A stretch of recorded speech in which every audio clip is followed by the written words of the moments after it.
Hey, Bridgetown Church, and all of you listening, John Mark Comer here. You are not listening to a Bridgetown Church Online gathering. You are listening to a one-off interview with a very special guest. Joshua Becker is here, all the way from the sun of Arizona. Hello, Joshua. Great to have you with us. Oh, it is my pleasure. I hear such amazing things about you and your church. Thank you for the invitation. No, it's such an honor to have you on the podcast. For those of you that are new to Joshua Becker and his work, he is the founder of becomingminimalist.com, one of the first ever kind of blogging websites on minimalism. I think 12 years ago you started. I think you were the first website to utilize the moniker of minimalist. He's also the author of The More of Less, Finding the Life You Want Under Everything You Own, which is on our recommended reading for the Simplicity Practice. And we've been kind of turning that book around for the last year or two. And then just recently, I just read it a few weeks ago, just came out, The Minimalist Home, a room-by-room guide to a decluttered, refocused life, as well as a number of ebooks. I think you started with ebooks with your blog and then ebooks before we actually share a publisher. But before that, I think of your book, Clutter Free with Kids, which I want to talk about later. How in the world do you do any of this if you have children? Joshua, you are a bit of a legend, and we're so happy to have you on our podcast. You know, I think of you as kind of one of the founders of minimalism, the most recent iteration of a very ancient kind of worldview inside the way of Jesus and outside of it. And one of the things I love about you is you are a follower of Jesus, but you don't write for the church per se. You write for a general market audience.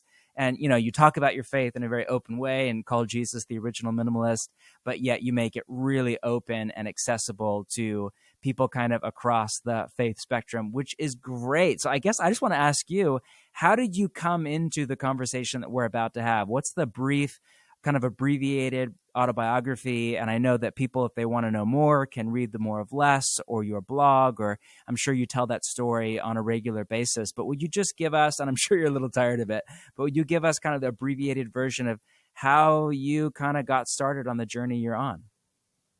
You know what? You would think after 12 years, I would be tired of telling the story, but I honestly am not. I love it. I think there's so much life to be found in it. So I always kind of appreciate getting to start there, actually. So thanks for the question. It could be found plenty of different places. I can give you the short version. I was living in Vermont. It was 12 years ago. My son was 5 and my daughter was 2. My wife and I woke up to do our spring cleaning on the Memorial Day weekend on a Saturday morning. I offered to clean out the garage. Thought for sure my 5-year-old son would enjoy the time with his father, which lasted about 12 seconds.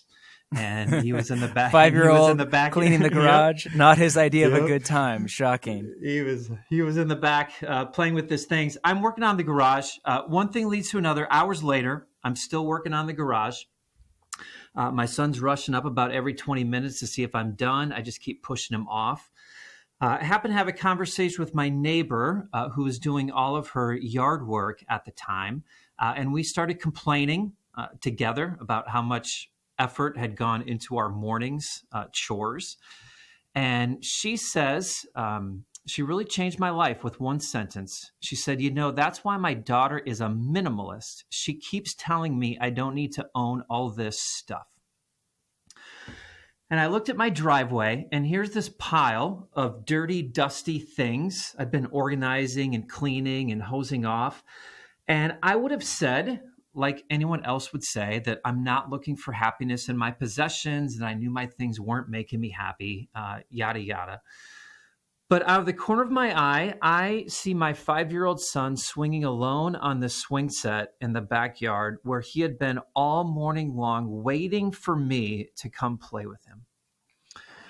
And suddenly I had this further realization that not only were my things not making me happy, but my things were actually taking me away from the very thing that did bring me happiness in life. And not just happiness, but joy and meaning and purpose and significance and fulfillment. And I think it's a very different realization. It is one thing to say our possessions aren't making us happy, but it's something very different the moment we realize that all the things we've accumulated are actually taking us away from the life we wish we were living instead. And so that started. It was about a 30-second conversation and it changed my life dramatically. Wow. I remember that shift in my own heart and the wake-up call it was, which is interesting because I grew up in the church and have been reading the New Testament as long as I can remember. And Jesus has long said that very thing, kind of the pole star scripture or teaching from Jesus for our series and practice is his line in Luke 12, a person's life does not consist in the abundance of possessions. But I did not come to actually believe that, in all honesty, to trust that as a true statement about reality until, I don't know, 5 years ago or something like that. And ironically, for me, it wasn't through the New Testament or church. It was through kind of the minimalism blogger world that you started. And talk to me about that. Like, you grew up in the church, you were a pastor. I'm guessing you went to, I don't know, Bible college or seminary or something like that, maybe not. And yet it took a neighbor using a kind of, hashtag kind of word to introduce you to this concept, which is a part of the Jesus tradition for thousands of years. Like, why do you think that was, that it had to come, at least in your experience, from outside the church? Well, I don't think you can possibly discount God's timing in all of that. And some people they'll be like, hey, I can't get my husband on board with minimalism, and I'm like, well, maybe God's doing something different in his life. Like maybe he's being challenged in some other ways. So certainly I think God had been moving me forward in my faith through all those years and in my walk with him. But as I look back at my experience and the exact same one that you had in many ways, I tried to think, like, what was it? I mean, I had 30 some years of messages in the church about overcoming consumerism and material possessions and giving and like over and over and over again. And I don't know what it was for sure, other than I think maybe one thing was every time I heard a pastor, a teacher talk about getting rid of material possessions, overcoming consumerism and materialism, it was always from a negative vantage point. Like, don't be materialistic for all these different reasons. And I don't know if I ever heard a pastor stand up and say, and let me explain to you all the positive life changes, all the positive benefits that will come to you when you actually begin living out what Jesus said. I just don't ever recall hearing that message. And certainly my neighbor didn't go into that much detail. But one thing I've always done when I write about owning less is always take that side of the conversation, where certainly there's a lot to be said about what we're doing to the environment and what we're doing to the world and what we're doing to ourselves. But I think people respond better just to the, hey, think about how your life will improve if you own less, more money and more time and more focus and more energy and more ability to live the life that you want to be living instead. Yeah, I mean, I think for me, I was the same for so many years. That's very well said. In that I thought Jesus' teachings on money were right, like at a ethical or theological level, but they did not sound like a happy way to live, which I recognize how ridiculous that statement is. But I mean, Jesus himself said it's more blessed, or like the most literal translation of the Greek is, it's happier to give than it is to receive. And so it comes as no surprise what you're saying, but yeah, somehow the message came not only to me, but through me. I take full responsibility as a pastor and as a teacher that kind of positive life message was not a part of my inner experience of Jesus' teachings on money. Yeah, it was, for me, I think it was one of two things. It was always like, sell your possessions and come follow me and you'll have treasures in heaven. And if you have 2 tunics, give away 1, John the Baptist. And it was like this great test of faith, I always thought, where like, oh man, I wish I could become that faithful. I wish I loved God that much that I could give away all these extra things. So like it was this test of faith, or it was, okay, I get it. I can give away all my stuff and I'll have treasures in heaven, but man, it's sure going to be a crummy way to live here on earth. And I just couldn't get to the point where I wanted to give that up. But like you said, like we don't do that with anything else that Jesus said, right? I mean, don't gossip and don't commit sexual immorality and don't hate other people, because those are crummy ways to live. For some reason, probably just because of the culture and society and world that we live in, but this whole idea that life would actually be better if I owned fewer things is tough for people to see until that light bulb moment happens, however that may be. And that really does show just how deep materialism is in kind of the ethos of our worldview as Western, late modern American kind of people. What were some of the unexpected kind of benefits, like just to use full on, honest, down to earth language, like that you came into when you started to minimize your life, pare down your things? I think you started by cleaning out your car and then your garage, and you started to kind of de-own in your own language, which I love. Very middle-class language, but I think I'm a middle-class dude, so that sounded great to me. Yep. You know, like what were some of the unexpected benefits of that initial journey for you? Well, I think there are the surface ones that most people could picture. And usually when I speak, I'll always ask this question, and no one struggles to come up with an answer as to how their life will improve if they own less stuff. Like, oh gosh, less time cleaning, which means I have more time for things that matter. Obviously, this is going to have pretty significant financial implications on my life if I'm not buying things going forward.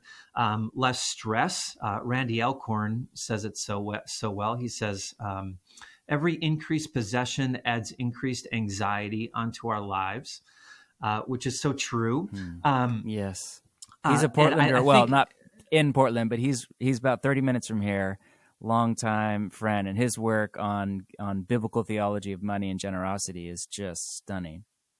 Indeed, one of the most money possessions in eternity, one of the most influential books in my life, and even in my understanding of minimalism. Wow. Certainly, I think of the example that I set for my kids, the benefit for the environment. You could go on and on, but really, maybe the greater benefits were some of the heart reorienting that began to take place. As I started to own less, and I suddenly found that contentment was much closer than I thought before. I found more opportunity for gratitude and generosity. I even found that I began questioning my values. Wow. It came up pretty early in our decluttering and minimizing as we began going through our home. I just remember making a blog post, and I said, I am shocked at, as I minimize possessions, how many like heart questions and questions of values, and what do I want my life to stand for, and what do I want my life to be about, and what is important to me, began to emerge. And a friend of mine actually commented on the blog after I was writing that post, and he just says, it seems to me that minimalism would force questions of values upon you. And I said, that is exactly what is happening. I am being forced to decide, what do I want to accomplish with my life? What do I need in order to do that? And what are all the other things I've accumulated that are just keeping me from becoming who I want to be and who God wants me to be and what he wants me to do with my life? Man, that's so good. I used your definition of minimalism for our Simplicity series a few weeks ago, which in your book, I'm reading here, is the intentional promotion of things we most value and the removal of anything that distracts us from them.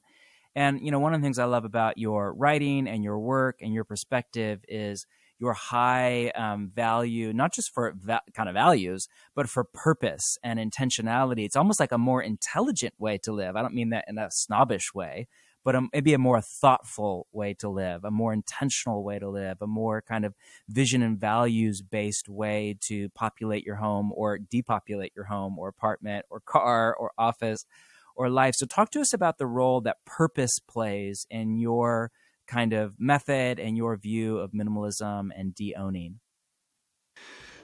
It was pretty early on when I started blogging, early enough that anybody who linked to my website, I noticed because it sent over one click and it showed up on my stats dashboard. But I remember pretty early on, someone linked over to Becoming Minimalist, and they said on their blog, they said, "I like the way Joshua talks about minimalism. It seems so rational." And I thought to myself, yes, like that is it. Exactly. Which is great because so many people view it as like this radical, crazy, just for the super fringe people. But when you read your work, it sounds so rational and reasonable. And of course, why would I own all this extra stuff? Yeah. And super very extreme. Back then, I think people were living with like 10 things and 12 things. And I'm like, I was never drawn to that. And I just remember thinking, yes, that's exactly what I'm trying to live out. How do I do this in a thoughtful way? Knowing that minimalism is going to look different for me than it's going to look different for anyone else. Knowing that my greatest goal in life is not to own the fewest amount of things as possible. Like, that's not what I want to be known for. That's not what I want to accomplish. I want to love my family. I want to be a faithful husband. I want to serve God. I want to accomplish what he's laid out for me to do with my life. And so what do I need to own in order to get there? And then that really shaped our view of minimalism as a what is my purpose? What do I need in order to get there? When I wrote The Minimalist Home, my editor, Eric Stanford, who's a genius, by the way, and I praise him whenever I can. The book was going to be called The Minimalist Home. And he said to me one time, he said, "Hey, Joshua, have you ever thought about what is the purpose of home?" And I remember thinking, great no, but that makes pretty good sense. If I'm going to write a book called The Minimalist Home, what is the purpose of home in the first place? And look, like most people think of home as it's rest, it's safety, it's security, it's love, it's acceptance, right? Like all the things that we think about that make a healthy home, and all the homes that we want to create for our children, and homes that we wish we had or did have when we were growing up. But home is more than that. Like home isn't just where we go to rest forever, at least while we're on earth. We go home to find rest and security and safety. Why? So that we can go out into the world and live our best life, doing the most good for the most amount of people. Like, this is what home should be. And so how do we create a space that is restful and calming, but also helps us launch out into the world to live our best life, and which might look like the children that you raise inside the home, but you get what I'm saying there. And then all throughout The Minimalist Home, I just keep going back to that idea of, hey, our life has a purpose, our homes have a purpose. Each of the rooms in our homes should serve a purpose. What's the purpose of the bedroom? What's the purpose of the kitchen? What's the purpose of the living room? What are the objects? What are the physical possessions that we need in that area to help that area accomplish its purpose in our lives, so that we can live our best lives for those who need it most? Yeah, well, props to your editor. I've read 20 plus books on minimalism over the last couple of years. And when I read The Minimalist Home a few weeks ago or a month or two ago, I was really struck by that very question. You at one point say, you have to go through each room of your house and say, not just the home, but each room, what's the purpose of this room? And then I think you have a follow-up question. What culture am I trying to create in the living room or the kitchen or the bedroom, you know? And I think that really appeals to me because it's an intelligent and kind of insightful and intentional way to approach, you know, your life as a whole and your home. So on that note, I mean, where do you recommend people start? Let's say somebody is listening and we have people who are across the socioeconomic spectrum, but let's say you're listening and you have an apartment or a home, and however many things you have, however much money you have, whether they're expensive things or hand-me-downs, you just have this sense of, man, my life is overfull, my home or closet or kitchen, or I have multiple pairs of sheets or towels that, you know, don't match and I have way more than I need or whatever it is. I would imagine for people to start from the beginning, and depending on what your personality type is, it would be really easy just to feel overwhelmed and stop before you even start and just shut down at the sheer kind of emotional challenge of kind of minimizing or simplifying, whatever language you prefer, your home. Where do you recommend people start? Is that what you kind of call the Becker method? Or how would you kind of coach and coax somebody into, here's how you start. Here's baby steps, as Bill Murray would say back in the 80s. Here's some kind of beginning moves.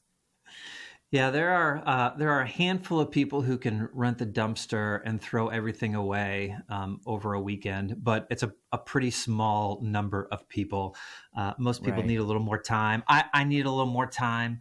Our family needed a little more time to go through things. I actually break our time frames into three time frames.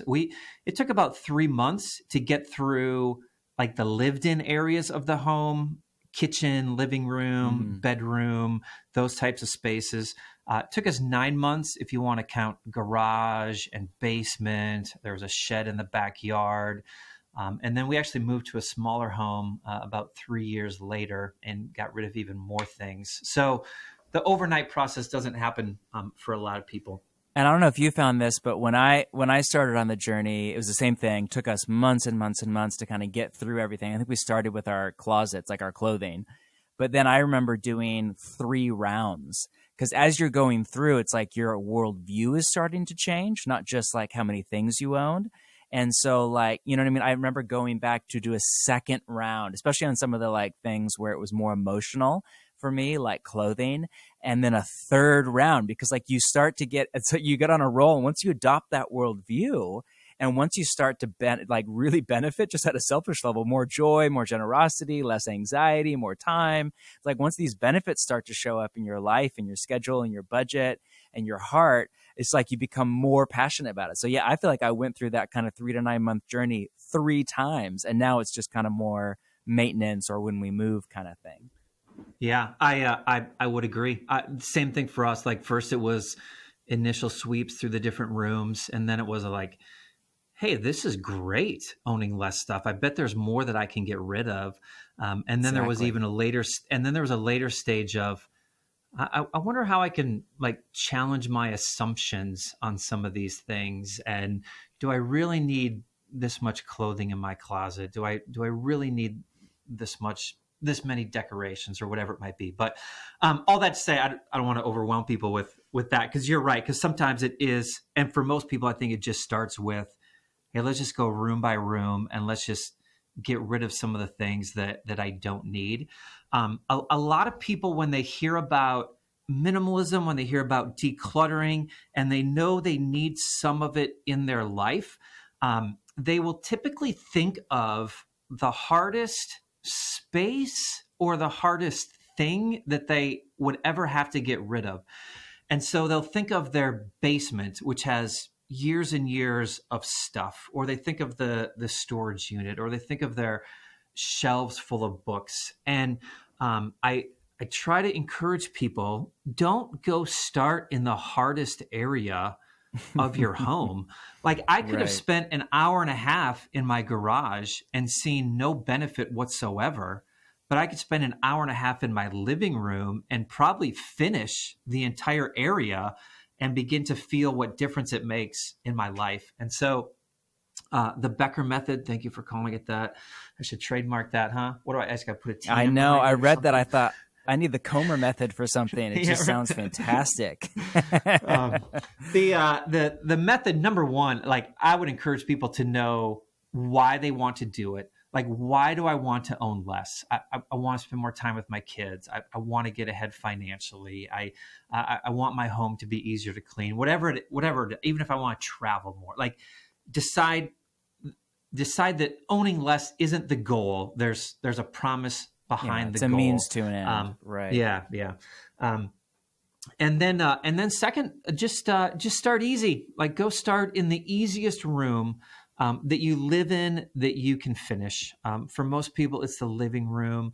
It might be a bedroom for someone else if they live in an apartment and everything ends up in the living room. But just go find a room that you live in, spend time in, and finish it completely. Get rid of the things that you don't need out of that room, and then just sit down and you will feel a difference in your shoulders and in your mind of when there are fewer things around and how calming and peaceful it can be.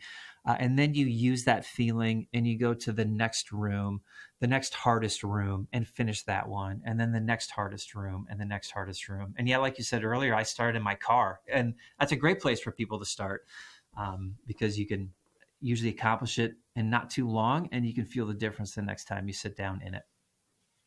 That's killer. That's super helpful. What advice would you give before we wrap up to couples and families? What about when one couple is like, I want to become a minimalist, or I want to simplify my life as a follower of Jesus, and I want to de-own 80% of our possessions. And the other is like, no, I want to get a 3-car garage or whatever. And you have that tension in a marriage, or children for sure is an acute kind of, ooh, wow, they're at their own level of psychological development. Any advice for how to navigate that as a couple or with roommates or with kids? Yeah, well, that's an easy one. Just kidding. Just kidding. Oh, that's sarcasm. Sorry. You have sarcasm in Arizona too. Great. Yeah. I mean, it's the hardest of all the questions, really.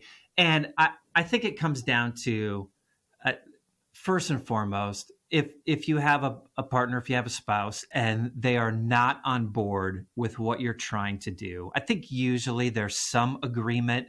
They just disagree on how much to get rid of.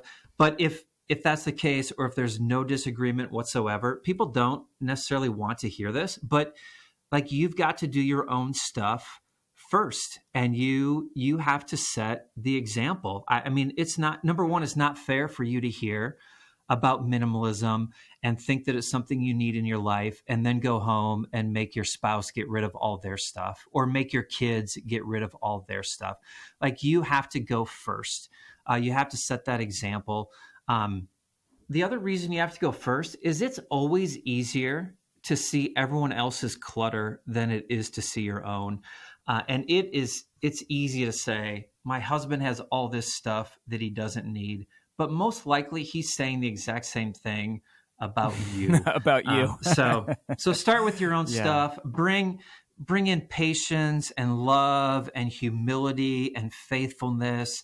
Know that this process is about bringing you closer together as a family, not tearing you apart. Know that you're not perfect. I'm sure there's something that your spouse has been wanting to change about you all these years, and you're not budging on. So keep that in mind as well. And sometimes it happens right away. Sometimes it takes a long time, but eventually, I'm pretty convinced that the benefits of owning less eventually win out in the long run.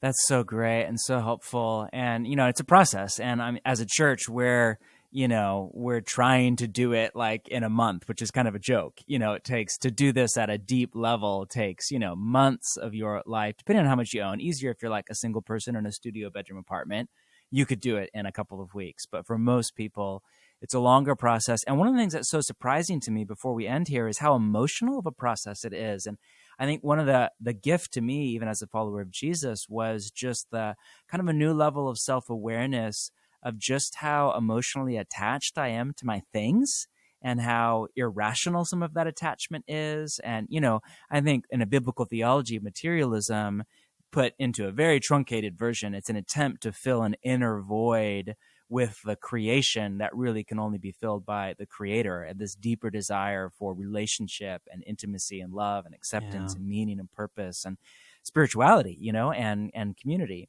And so, do you have like a question, like Marie Kondo has the famous hold every item in your house and ask, does this spark joy? Others have the question, does this add value? Do you have like a question or an emotional kind of, we call them noticings at Bridgetown Church, like just notice, just pay attention to your heart as you do this, that, or the other. Do you have any advice for how people should kind of navigate that surprisingly emotional relationship that we have, this bond, most of the time a very unhealthy bond, an attachment to, or idolatry in Christian spiritual language, that we have to our stuff? I don't know if I have a short question for you, but man, our discontent is evidenced in our excess, is how I say it. When you are discontent and you don't have financial means, then it looks like greed. It looks like envy and jealousy. But when you are discontent, but you have the financial means, then it looks like overflowing closets and drawers and garages that we can't park in, or an extra storage unit where we're storing our stuff. Because we're discontent, we think that thing is going to solve it and fill that void. So we go buy it and we bring it home. We realize it doesn't fill the void, and so we just go buy something else, and we just keep buying, trying to fill that void, rather than sitting in that discontent and discovering where I'm going to find real fulfillment in it. Concerning the emotional attachment to stuff, I don't know if I have a great question, other than I would just keep asking myself, why is this so hard for me to get rid of? And sit in that question a little bit, because a lot of people, when they get there, they stop this process and they say, oh, I could never part with these things. I could never part with that. I could never go through this collection. And so they just stop. But that's really where the greatest value is about to break through and push through. And we sit in that and we think, you know what, I'm looking for security in these things. Or, you know what, that was a season of life that was hard for me to go through, and I'm shutting it out by not going through the things. Or on the flip side, that was a past season of life that I loved so much and wish I was still there. And so I'm bringing all the possessions forward with me. Or you know what, I just bought this because it was on sale and I had the money and everyone else was wearing it. And so I bought it. And man, of all the life spiritual lessons that I learned through this process, maybe the fact that I was far more attached to the world than I ever thought I was, which I think was John the Baptist's point, when the people came out to meet him and said, what do we have to do to get ready for Jesus? And he says, get rid of your extra coats, be content with what you have, get rid of your extra food. And I think that what John the Baptist was trying to spur up in people's hearts was, man, I'm more attached to this world than I ever thought. And it's only when I begin to overcome that attachment do I open up my heart to all that Christ wants to do and wants to be and wants to fill in my life and soul. Joshua, that is just gold. Thank you for that. As we wrap up this first session, where can people find more of your work, and where do you recommend people start with your work? Is it just reading your blog posts or one of your books? Tell us where we can chase you down. Oh, I would send people to becomingminimalist.com. That's home base for me. Everything I do runs through there. I mean, it's a 12-year-old blog, and you can click on archives, and you can find a whole lot to read there, and you can search for Wow. anything specific that you want help on. I think if you can find everything you need right there, then there's no need to buy anything. If you want something a little more organized and put together, the more of less might cut down a lot of time and might present things in a bit more organized fashion in terms of why minimalism and why to be convinced of it. And then the Yeah. minimalist home is much more how to do it. So if the more of less is why, the minimalist home is how to actually do this and begin applying those principles, which someone may need or someone may not need. Yeah, and I would agree. If you're still kind of warming up to the idea of simplicity or minimalism or de-owning, then I would recommend the more of less, because it's just such a compelling case for the why. By the end, you want to get rid of your stuff. And if you're like, no, I'm in, I just need like tips and techniques to know like how to do it and what do I do with, photo albums and that stuffed animal from when I was a kid or whatever, then just jump right to the minimalist home. That's just a great way to do it. Well, Hey, and well done. Yeah. I just want to jump in real quick. I love that you're doing a month of this. A lot of times where I've gone to a church and spoken one Sunday, and then they're on to something else the next Sunday. And while you may say, hey, a month isn't long enough to embrace all of this completely, I do think that a month is long enough to be drawn to it and to see why it's important, to the point where you would say, okay, I've got to do this. I've got to figure out how to make this a part of my unique life, simplicity in all the different areas that you guys are talking about. So I think a month is brilliant, by the way. Oh, well, that makes me feel a lot better. Thank you. And we're just so, as we end, so grateful for you and your work as kind of a pioneer. Our teaching series is kind of, most teachings, as I'm writing them up, have kind of a 3-part flow. Part 1 is a biblical theology, or what Jesus and the writers of the New Testament have to say about money and our relationship to money and possessions and generosity and justice. Part 2 is the practice or the spiritual discipline of simplicity down through, 2+ millennia of church history. And then part 3 is kind of best practices from the minimalist movement, which is really over the last decade and plus 12 years for your blog. How do we actually do this in an American context, in a home where people are used to having, a Vitamix or a toaster or this many, pairs of sheets or towels or whatever it is. And so that's where your work is just invaluable to take, to go from Luke chapter 12, life does not consist of the abundance of possessions, be on your guard against all kinds of greed, to here's how you simplify your garage or, your guest bedroom. That's just money. Thanks. So we're really grateful for your work. Thank you for your time. Becomingminimalist.com is the blog, everybody. Thank you so much for listening to the Bridgetown Church podcast. And we hope to come back with a few short sessions with Joshua Becker, kind of area by area through your home.